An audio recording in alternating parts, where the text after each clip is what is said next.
In the summer of 1942, the Mediterranean was the vital, blood-slicked highway of the British Empire. The entire Allied war effort in North Africa, the Middle East and India hinged on a single, highly vulnerable logistical bottleneck, the Suez Canal. For Great Britain, the canal was a lifeline that shaved thousands of miles off the journey to transport troops, oil and materials. Conversely, for the Axis powers, the canal was a tantalizing strategic prize that, if captured, would sever the British Empire in two.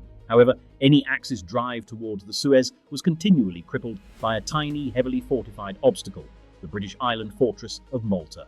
Situated directly in the center of the Mediterranean, Malta was an unsinkable aircraft carrier from which British submarines and bombers savaged Rommel's supply lines. By early 1942, up to 70% of the fuel and ammunition destined for the Panzer Army Africa was being sent to the bottom of the sea. Rommel warned that without neutralizing Malta, any offensive into Egypt was a logistical impossibility. Recognizing this, the German High Command drew up a highly ambitious plan, Operation Herkules, a massive airborne assault to capture Malta. In our timeline, Hitler officially greenlights the invasion.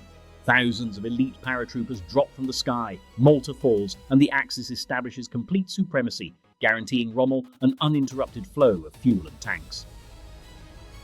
With Malta safely in Axis hands and his logistical lifeline fully secured, General Erwin Rommel is unleashed. In June 1942, rather than scraping by on starvation rations of fuel, the Desert Fox receives hundreds of brand new Panzer III and IV tanks, heavy artillery, and thousands of tons of high-octane fuel. He immediately launches a blistering offensive, bypassing the British defensive line at Gazala and capturing the vital fortress port of Tobruk in a matter of days. Unlike the historical campaign, where Rommel's army arrived at El Alamein exhausted and out of fuel, the Panzer Army Africa of this alternate timeline is a fully motorized, exceptionally lethal juggernaut.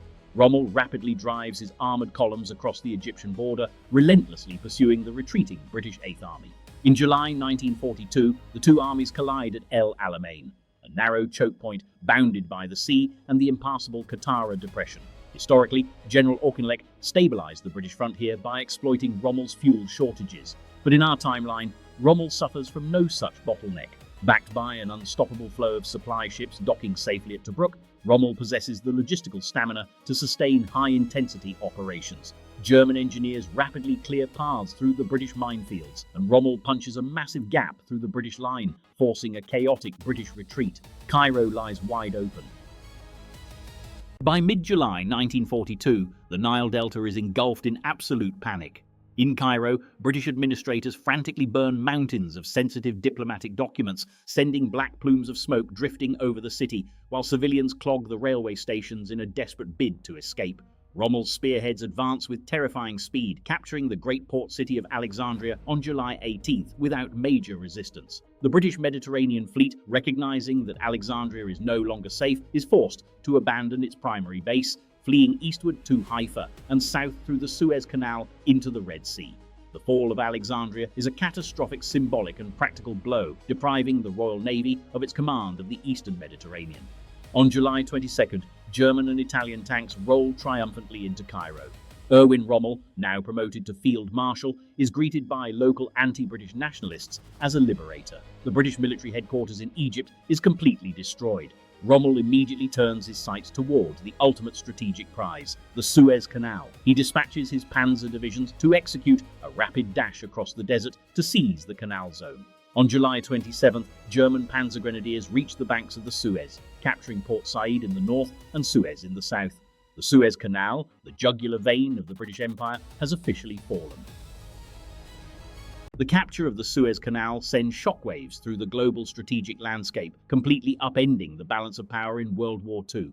For Great Britain, the loss of Egypt is an absolute catastrophe. Prime Minister Winston Churchill faces a devastating vote of no confidence in Parliament, and the British public's morale plummets to its lowest point since the fall of France. The closing of the Mediterranean forces the Allies to divert massive amounts of shipping to the long route around Africa, creating a critical bottleneck in merchant shipping that slows down supplies.